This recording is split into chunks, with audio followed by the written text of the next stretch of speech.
Hello and welcome to week 3 of the Mediterranean and DASH diet nutrition class.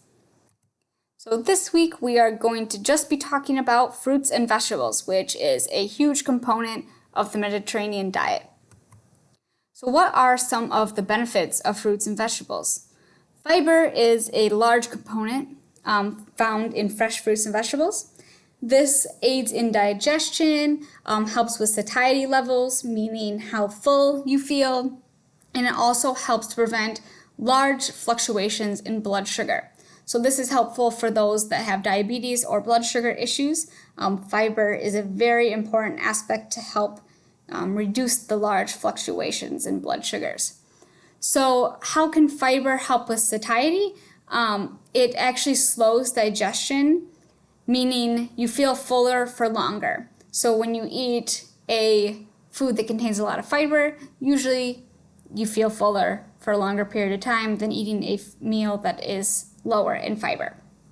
So the recommended daily intake of fiber is 25 grams for women and 38 grams for men. The typical American diet is usually a lot lower than these recommended intakes.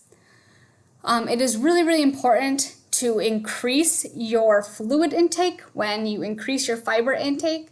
You really want to make sure you're increasing the fluid equally when you're increasing your fiber intake. Otherwise, you can have GI issues like constipation. Like I mentioned, many people don't even get half of the recommended daily amount in the standard American diet. So there are two main types of fiber. There is soluble fiber, which attracts water and turns to a gel during digestion, which slows the digestive system. So this can help with diarrhea since it slows the process. The soluble fiber is found in things like beans, sweet potatoes, pears, oats, apples, carrots, and peas. Stone fruits are particularly rich in soluble fiber, and the stone fruits would be things like peaches and plums.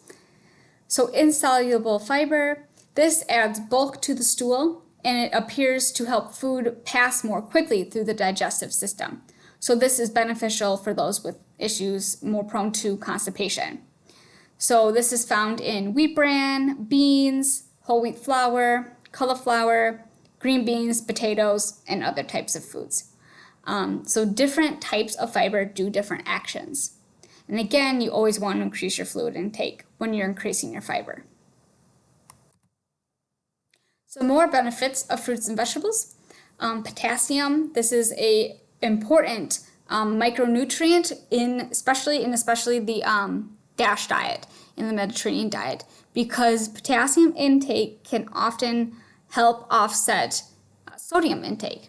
So if you eat a lot of sodium one day, you may want to increase your potassium intake because it can help your body get rid of that excess sodium, which is important for those with hypertension or cardiovascular issues. Fruits and vegetables also contain magnesium. Vegetables and fruits that are high in magnesium are things like spinach, Swiss chard, turnip greens, mustard greens, kale, okra, and bananas. Calcium is another micronutrient found in collard greens, spinach, kale, rhubarb, figs. There's also vitamin A, vitamin C, and antioxidants found in fruits and vegetables.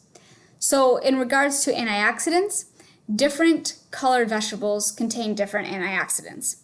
This is why you probably have heard the phrase, eat the rainbow. You want to get a variety of colors into your diet because then you get a variety of antioxidants. So typically the red and blue and purple colored vegetables contain anthocyanins. This is a different type of antioxidants. The dark yellow, the orange, the dark green vegetables and fruits contain carotenoids, while tomatoes, red bell peppers, and watermelon contain lycopene. So these all are different antioxidants that have different actions. So again, getting a wide variety of fruits and vegetables and a wide variety of colors helps to give you a bunch of different antioxidants and a bunch of different nutrients.